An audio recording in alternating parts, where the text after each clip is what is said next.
For Paula Cooper of Redheart Stud in Worcestershire, in England's West Midlands, horses are inherent. Having left behind a successful career as a national hunt jockey to raise 2 daughters, a deep-rooted desire to return to the equine world led her to becoming the only UK breeder of Foundation Appaloosas. She now devotes her time to single-handedly raising, showing and trading these eye-catching steeds. It is in your blood. There's no two ways about that. I really longed for some kind of equine interaction, and my mum could see I was looking, and she just said to me one day, "Paula, would you do me a favour and would you drive to France to pick up this filly?" And of course she knew what she was doing, because as soon as I started Googling where this little spotty filly was coming from, that was it. I was coming back with one as well, and that's where I bought Piers Katori Cat. She's pretty much my first mare, the one we've started Redhearts with. We bought her at 6 months old, and I suppose she's got a real soft spot for me because she is my first one, and everything about her just screams the Appaloosa. Her characteristics, her genuine honesty, the relationship we have, it's beautiful, absolutely beautiful. She gets me. She's brave, she's intelligent, she's just wonderful. The spotted coat is what everybody associates the Appaloosa to be. And a cowboy or an Indian riding an Appaloosa, I think, is one of the historic images. What people don't realise is it's a breed, not a colour. And the breed itself carries so many different colours, so many different patterns. So this is Rias. This is Piers Katori's cat, first foal. He was born in 2012. He's a non-characteristic Appaloosa, so he doesn't have the LP gene, so he has no spots, but he does have the pattern gene, which is something he can pass on to his foals. You have come at a time where we're in our winter clothes. They are all molting, they're covered in dirt and dust, but as long as they're fed and watered, feet cleaned, they're happy covered in mud. They're happy to just live natural lives.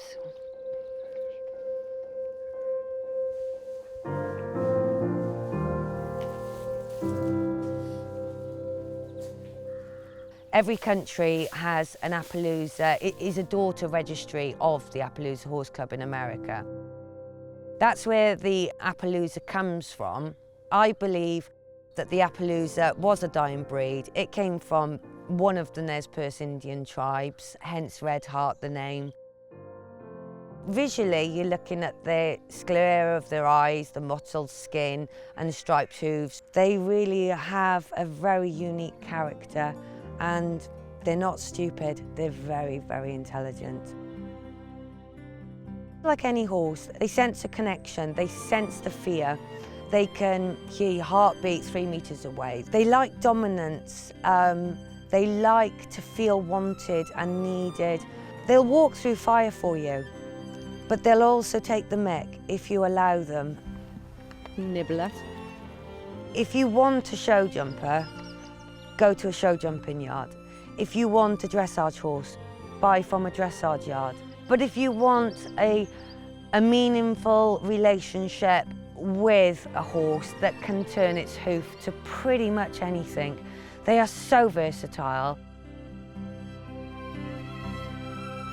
One of our owners, Emma, she's been coming here to see the Appaloosas for over 5 years, and she is very, very fortunate that she reserved in utero Redheart Raven, and he's a loud, spotted black gelding that's now 16 hands. She bought him for her daughter, and she saw her daughter just bloom with this foal. And so she came back and reserved another one. I have never felt such peace as I felt coming to visit Paula. My mum had died a couple of years previously, and it was the first time I'd ever felt calm.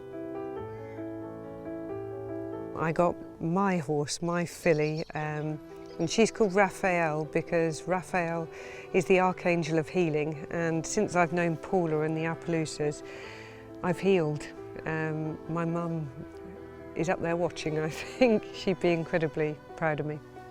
Since meeting Paula and getting my foals, I've found this wonderful community. I really wanted to get to know the people more and find out their stories. So we set up Redheart Appaloosa family on Facebook, where we can all post our pictures and just show our progress. There's no competition. It's very much the horse is the most important.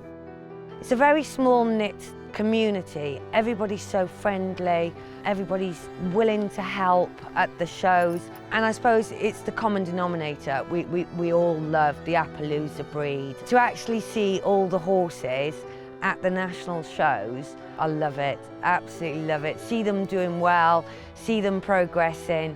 It's something to be really proud of. Now I've had Appaloosas and fallen in love completely, even more than I already was. I wouldn't go back. I mean, people talk about 110%. Paula will do anything for anybody. She is the hardest working person I've ever met. She's just an inspiration. And from the moment I met her, I knew I had a friend for life. I think if horses are in your blood, you do it for the love. And it's a tough job. You're out in the elements, you're bitterly cold, you're traipsing through mud, and yet you can come through the winter and you can be sat out like today. It's all worth it. It's tranquility, it's so fulfilling. I love the responsibility that I put on myself to look after 10 horses. And I'll always do it to the best of my ability until one day I can't. And I don't want that day to come too soon. I'm not ready.